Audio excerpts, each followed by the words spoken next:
Welcome back, One Team, One Podcast. It is Matt here. Um, Interesting couple of days for LSU football. We have officially 15 days until kickoff. Fall camp is still hot and heavy. A lot of Denver Harris talk, some recruiting things happening. It's here. Football season is here. I think we have 1 week until actual games, college football games. But today we're going to talk about something that happened on Twitter yesterday. A lot of past, I've been talking about past games and past seasons, but we started talking about 2011 a lot last season. So 2011 LSU football team, obviously undefeated going into the national championship game, then gets blitzed by Alabama. But I had a tweet that went out and ruffled some feathers of Oklahoma State fans. So we're going to talk about that. We're also going to go in a little bit more on 2011 because I Twitter was a buzz yesterday. So I want to talk a little bit about that. I want to clear a few things up about 2011.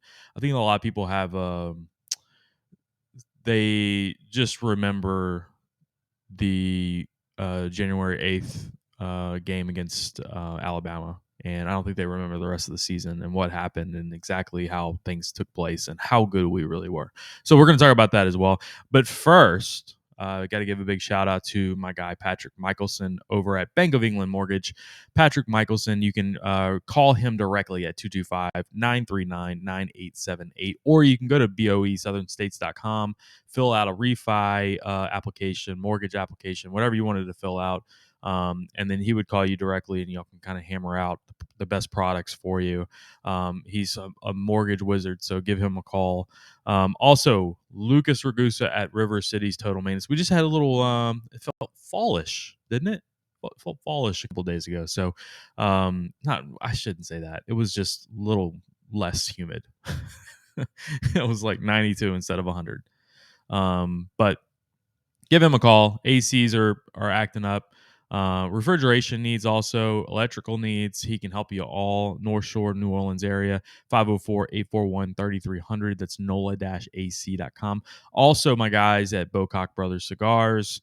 May smoke one again today. I'm kind of addicted to cigars, so but give these guys a holler. BocockBrothers.com. You can also look him up on Instagram and Facebook, #BeCocky, as you see Dylan Cruz, who's lighting it up, by the way. So literally and figuratively. So, all right. A couple things that happened yesterday, and I guess we'll go ahead and just call this the LSU Rewind. So here we go. It's the LSU Rewind. Okay, we'll start off. I made a tweet that got people's attention, and I wasn't doing it. I think it was our guy Chris Marler posted. All right, so the whole thing started with somebody posted about the LSU Alabama 9-6 game of the century, where LSU wins 9-6. Posts a video of it, and Chris Marler responded to it. And I think somebody may have said something about it was boring or whatever it was. And he had posted that 44 out of the 48 two deep went to the NFL, and it was an intense game, and it really was. It was probably the most intense game that I can remember. Every time Trent Richardson got the ball, I was just like a ball of emotions. I didn't know what was going to happen, if he was going to take it to the house. He was that good. But I made a tweet off of that. I just retweeted it, and this is what it said. It said 2011 LSU beat the national champions, the SEC East champions, the Pac-12 and Rose Bowl champions, the Orange Bowl champions, the Cotton Bowl champions, the Gator Bowl champions, and the Peach Bowl champions. It's the greatest team not to win the Natty, period. That's what I said. I did not think that I was going to get Oklahoma State fans commenting to this, and some of them were outrageous. That we were, I know how they feel like they should have been in the national championship game over Alabama, which is completely ridiculous. But they then started commenting on this, saying that they would have blown the doors off of us if they were in the national championship game, and that basically they were hosed out of a national championship is kind of what their thought process is. I feel like they're in their little echo chamber. We're obviously dealing with our stuff, and I kind of wanted to like look at the two teams and compare them. And I would give you a score prediction as well. So I went back and forth with major part of my day yesterday was talking to Oklahoma State fans. That was a large part of the day.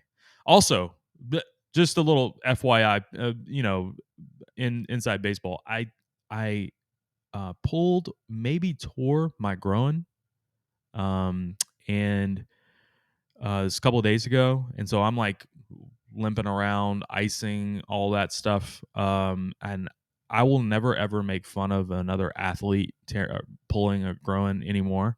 Like I used to like laugh at that, and never again. It's the worst. I don't wish it upon anybody. So anyway, let's get back to it. But there I am laying on the couch, my own business, and Oklahoma State fans all in my mentions. So, all right. So what we're going to do is we're going to look at LSU compared to Oklahoma State. Oklahoma State, obviously, big time offense. Number 2 ranked offense in NCAA that year. They averaged like 46 points per game. Oh, no, sorry, 48 points per game. And they were great on offense, fantastic on offense, close to the best offense in the country. LSU, obviously, defense was lights out, special teams was lights out, but I started realizing a lot of people. Okay, another tweet that I made after that. A lot of people shit on 2011 LSU football sometimes, and they just remember the LSU Alabama game and how we didn't score, we couldn't score. It probably could have taken us 4 games, and we probably wouldn't have scored against Alabama that night because of the game plan that we had in place. And a lot of people also, and we're going to talk about this later, but they also shit on Jordan Jefferson. And I'm not a Jordan Jefferson believer or anything like that, but some of it's a little unfair. We're going to talk about that. But a lot of people started shitting on 2011. So I posted another post. If 2007 LSU played 2011 LSU, who wins? And I really just I wanted to hear what people had to say about it, because I'm curious about people's opinions of 2011 LSU. And a lot of people picked 2007 LSU to beat 2011 LSU. I think that's wrong. I think 2011 LSU was the second best team that we ever had. And there was only one thing that got in our way, which was Les Miles.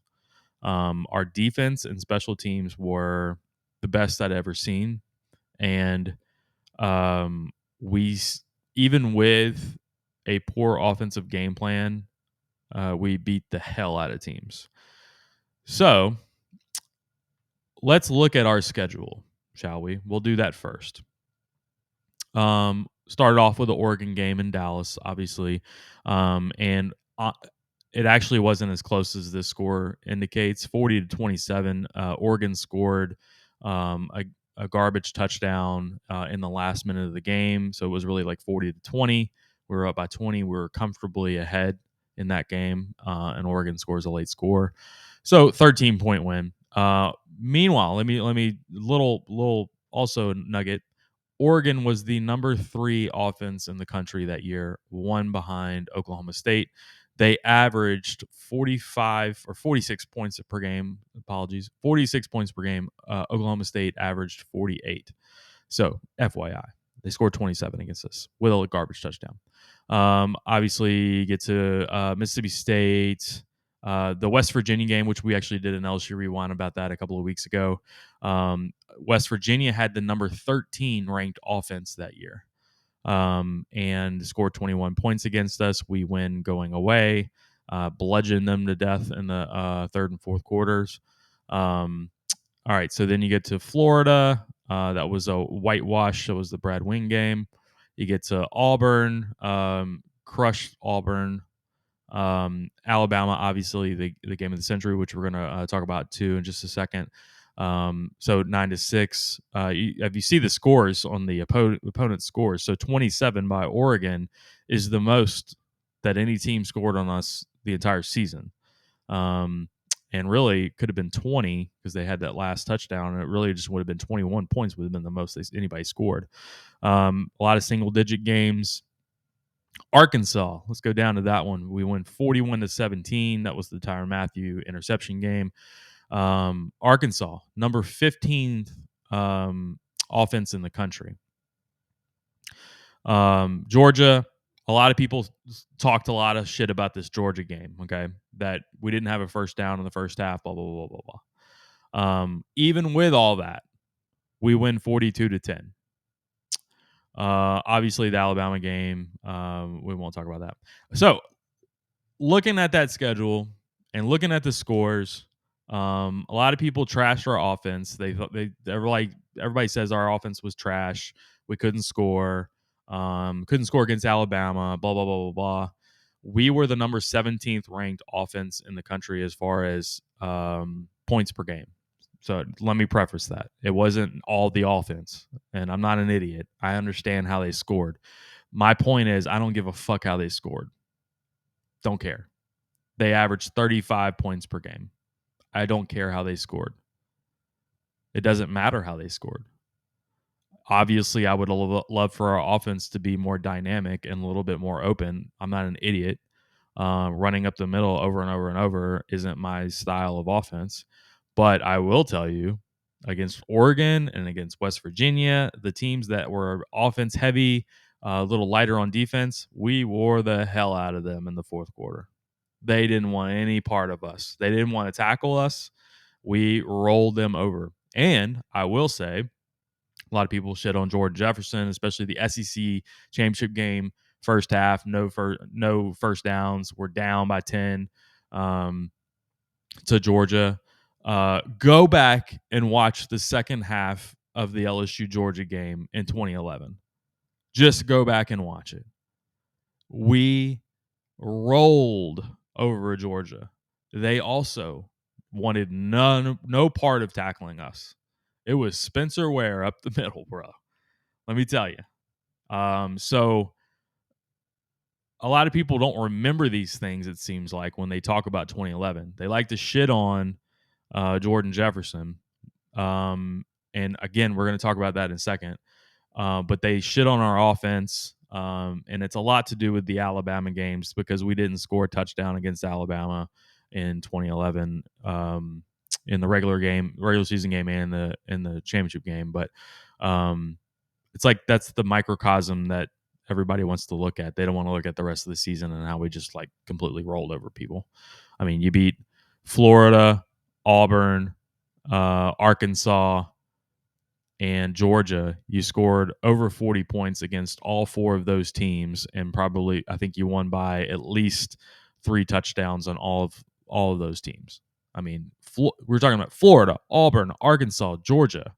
They were all ranked. Okay, I had an Oklahoma State fan tell me that the record that I showed him and the schedule that I showed him here, it shows that we played eight ranked teams in the regular season, and if you count the Alabama game, the championship, we played 9 ranked teams. And he said, "Well, those are what their rankings were at the time of the game. At the end of the season, you only played 5 ranked teams." And I was like, "Well, you can't count." And this maybe is me, but you can't count who was only ranked at the end of the season. Like, let's take Florida, for instance. I don't think they were ranked at the end of the season. Maybe they were, but we beat the hell out of them. Like, they were ranked 17, and we beat the hell out of them. Maybe we caused them to be unranked. Like, if you, this is what you need to look at. Who was ranked at the time? I understand shit happens in the year, but maybe that's because you beat the hell out of them. So I don't know. But let's get to Oregon. I mean, sorry, let's get to Oklahoma State's schedule. I want to look at that schedule, and I want to look at those scores and some of the teams that they played. And this is the team that says that they were left out unfairly in the championship game. Let's go through it. ULL 61-34. They gave up 34 points to ULL game 1. They scored 61. Credit to you. You scored 61. You could score a lot, but you could give up a lot. Gave up 34 to ULL. Arizona. Now they beat them. That was actually a decent Arizona team, 37-14. So I'd give you credit there. It's a good win.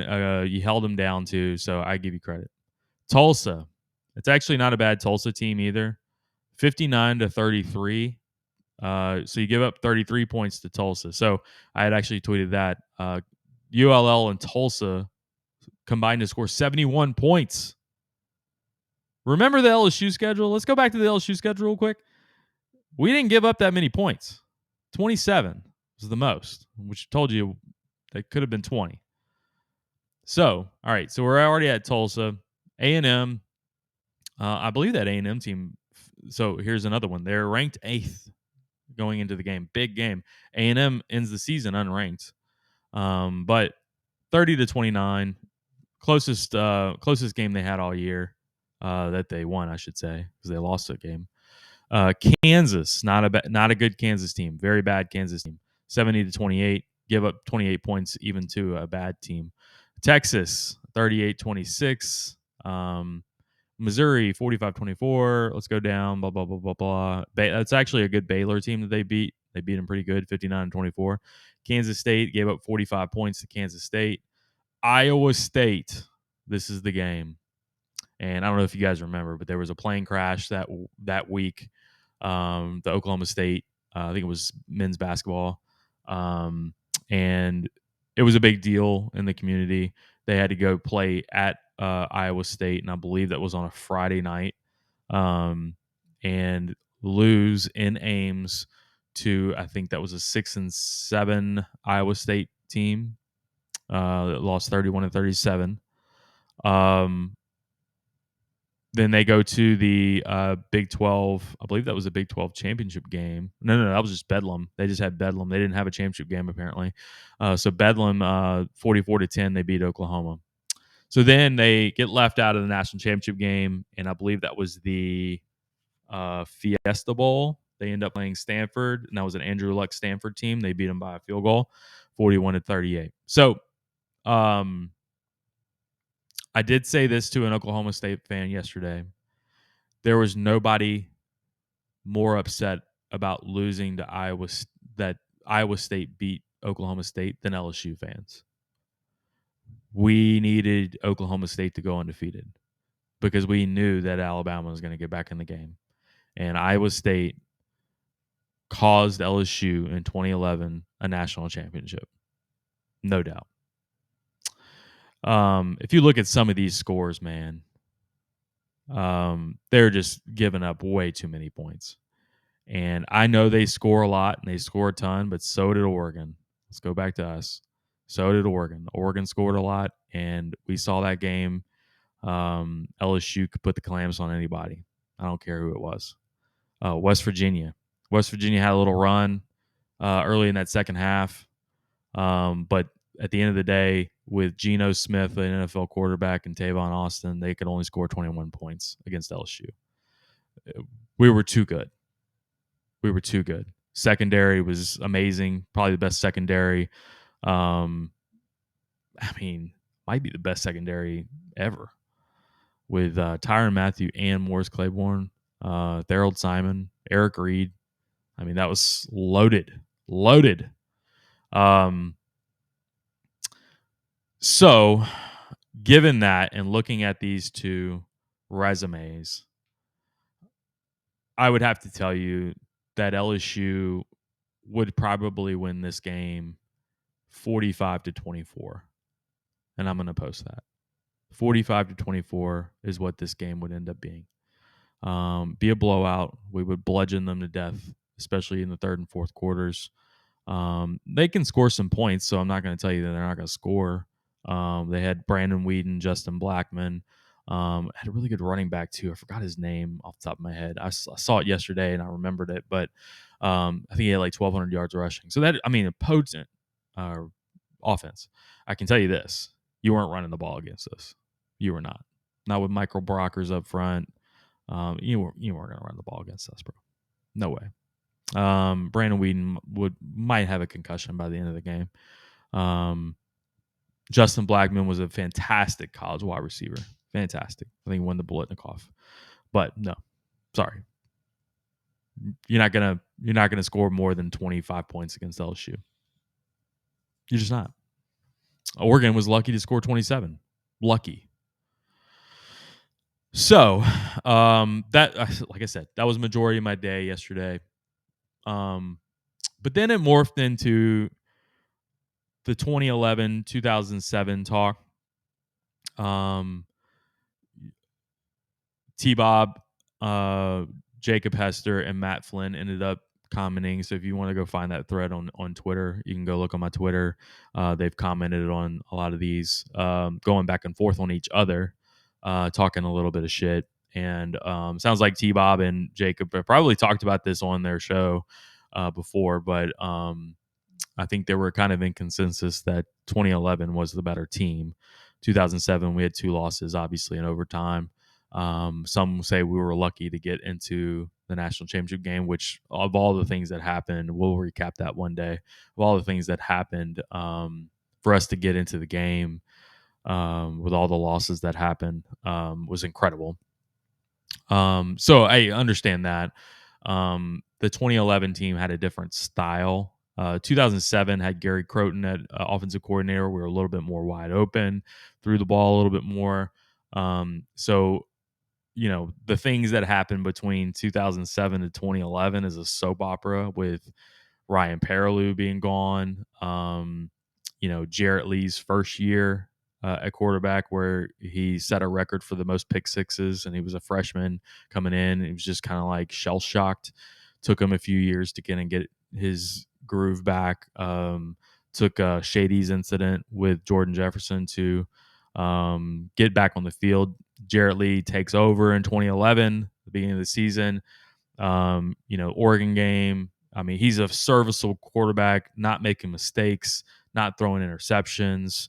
Looks like a brand new guy, very confident. And then you get to the Alabama game at Alabama, the game of the century. Jarrett Lee's rattled in that game, no doubt. You go back and watch it. Threw two interceptions in the first half, and one of them looked like it was off of his back foot. The old Jarrett Lee looked like, and it didn't want to be in the pocket. He was getting blasted by Alabama, and that Alabama defense, don't get me wrong, was one of the best defenses ever. I mean, they were dudes, straight up. And it didn't look like, he just didn't look like the same guy that we saw early in the whole season. He just wasn't comfortable back there, and he needed a change. And we brought in Jordan Jefferson. And I've kind of gone back and forth with a few people on Twitter this morning about the Jordan Jefferson. You needed Jordan Jefferson in that game against Alabama to win the game. And I don't feel like that's a hot take. Did he light it up? No, but he had a couple of scrambles for first downs, and he had a big pass to, I think it was Russell Shepard at one point, to kind of set us up a little bit. Was he just like, did he win the game for us? No, but you needed him to win the game. I think there's a difference there. It's not like he was, freaking RG3 out there or anything, but you needed a scrambler. You needed somebody that can get out of the pocket, because Alabama was coming, bro. They were coming. And it was such a tight game that we couldn't afford. I mean, we had 2 interceptions, and that's what I told somebody today. If you would have left Jarrett Lee in that game, I feel like we would have been blown out. And we had a couple of field goals that they missed, and they had trouble scoring. in different times. We had an interception, Eric Reed interception at the goal line. Like Alabama had opportunities to take that game, and we couldn't afford any mistakes or turnovers in that regard. And Jarrett Lee didn't have it that night, which I feel led to some of the rest of the season. We blow through some of these teams. We beat Arkansas game was a 1-3 game. I don't know if people remember that game, but it was. I mean, Arkansas was really good. Bobby Petrino, blow the doors off of Arkansas. We were down a little bit early. Blow the doors off of them. Georgia down 10-0, and blow the shit out of Georgia. Beat the hell out of them. And that's with Jordan Jefferson. So even with, and that was my point, even with a pedestrian offense, bang up the wall, up the middle offense that we had, where you were just like bludgeoning people up the middle. Even with that old style offense, we were still blowing teams out, 42-10 against Georgia. So I don't understand how people criticize a guy like Jordan Jefferson for LSU Georgia, and we win 42-10. We win by 32 points. I don't get it. Like, and I am no Jordan Jefferson apologist, but I don't think people remember the way that we won games is kind of my point. So anyway, going into the Alabama game, the championship game, I think that still, if I was going to blame anybody for that game, I'm blaming Les Miles all day long.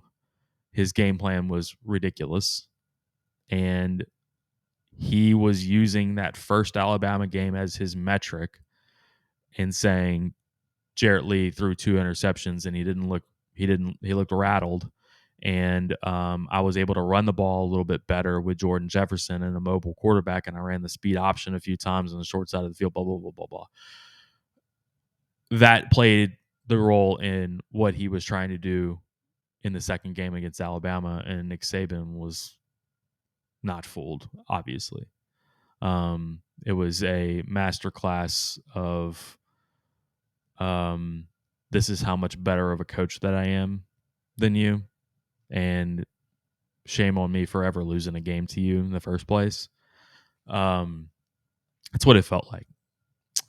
I still don't blame that loss on Jordan Jefferson. I just don't. And I'll be honest with you, even with Jarrett Lee as quarterback, we'll never know, obviously, but I don't think you're beating Alabama that night, and it's because it's about the game plan. I don't think that Les Miles was willing to adapt. So that's my point. Trust me, I'm not here to tell you that I thought Jordan Jefferson was the greatest quarterback ever and blah, blah, blah. It's not even close to the case. I just feel like there's some clarification that's needed for that 2011 team, because people just remember that last game and that we didn't cross the 50, blah, blah, blah. Jordan Jefferson, was making mistakes. He was, gobbled up all the time, held onto the ball a lot. Like, the game plan put him in that position, and he was doomed from the beginning. Just doomed. And that's Les Miles to a T. That was like the quintessential Les Miles moment to me. And people never got over that game, man. They still not over it. I mean, if it gets brought up on Twitter or whatever, nobody gets over that game. So anyway, going back to the first thought, LSU would trounce Oklahoma State if they got to that game in the Superdome. 45-24. That would have been my pick over Oklahoma State, and we'd be talking about one of the best teams in history. And that's another thing that people don't. And I don't care who the quarterback is. I don't care if it's Jordan Jefferson. I don't care if it's Jarrett Lee. We're blowing the doors off of Oklahoma State. I also said that some people were asking when I said 2007 LSU versus 2011 LSU, who wins? They said, well, who's the quarterback for the 2011 team? And I said, it doesn't matter. Jordan Jefferson And some people were saying, well, if it was Jarrett Lee, we would win. But if it's Jordan Jefferson, we'll lose. Doesn't matter. We're winning that game. Or 2011's winning that game. LSU's winning all the time, obviously. But 2011's winning that game, and it might not be close. The saving grace was maybe like a Glenn Dorsey or, 2007 had some good defensive players, obviously. But teams moved the ball and ran the ball on them, i.e., Arkansas, Darren McFadden and Felix Jones, Peyton Hillis. I mean, those guys ran up and down on LSU. So it's not inconceivable to say that LSU in 2011 wouldn't do the same thing. So thought it was a fun exercise, guys. It's supposed to be fun, not supposed to get heated about it. But share your thoughts. I'd love to hear what you guys have to say. If you want to share it in the YouTube or find us on social media, Twitter, Instagram, Facebook, let us know what you think as far as LSU, Oklahoma State in 2011, if they would have gotten to that game, if they didn't shit the bed in Ames and cost us another national championship, because that's what happened. And Alabama fans, they were even commenting that they think Iowa State every day. Every day they wake up, they think Iowa State in their prayers. So we appreciate you guys for joining. Big shout out Bank of England Mortgage, Patrick Michelson over at Bank of England, 225-939-9878. Also River City's Total Maintenance. Call Lucas Ragusa at 504-841-3300 for all your AC needs. Bocock Brothers Cigars. Maybe go outside right now and go have one. It's a little hot, but we'll see. Bocock Brothers, we appreciate those guys. All right, so that'll do it for this episode. I'm going to do a little PT on my groin. Pulled it. Not good. Might be a tear. We'll see. I was exercising, and that's what caused it. FYI, if you needed to know. But anyway, appreciate all you guys for joining. And we will talk to you guys next week. It's been One Team, One Podcast. Logging out.